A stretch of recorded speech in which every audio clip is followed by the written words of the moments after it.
আবারও কালিয়াচকে 12 নম্বর জাতীয় সড়কে ভয়াবহ সড়ক দুর্ঘটনা। কালিয়াচকে ফের জাতীয় সড়ক 12তে মর্মান্তিক সড়ক দুর্ঘটনা ঘটল। গত কয়েক মাস ধরে এই সড়ক দুর্ঘটনার ধারাবাহিকতায় প্রাণ হারাচ্ছেন বহু মানুষ। শুক্রবার দুপুরে কালিয়াচক 1 নম্বর ব্লকের নওদা যদুপুর গ্রাম পঞ্চায়েতের ভাগলপুর স্ট্যান্ড সংলগ্ন এলাকায় দ্রুত গতির একটি ডাম্পারের চাকায় পৃষ্ঠ হয়ে ঘটনাস্থলেই মৃত্যু হয় এক যুবকের। পুলিশ সূত্রে জানা গিয়েছে, মৃত যুবকের বাড়ি কালিয়াচক থানার মজমপুর অঞ্চলের ফিরোজপুর গ্রামে।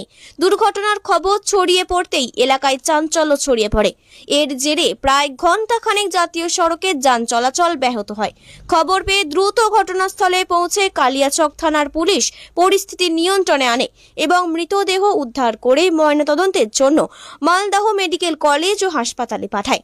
স্থানীয়দের অভিযোগ, প্রতিনিয়তই বেপরোয়া গতিতে ভারী যানবাহন ও বাইক চলাচল করছে।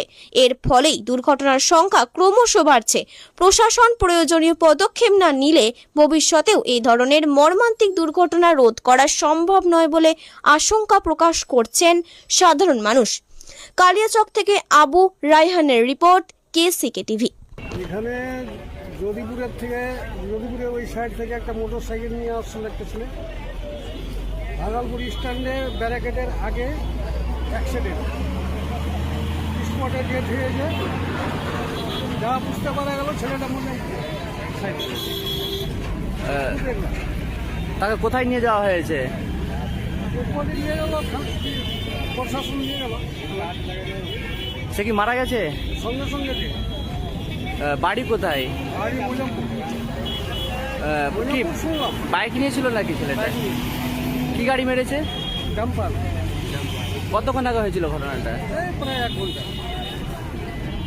আপনার নাম? মোহাম্মদ নুরুদ্দিন মমিন।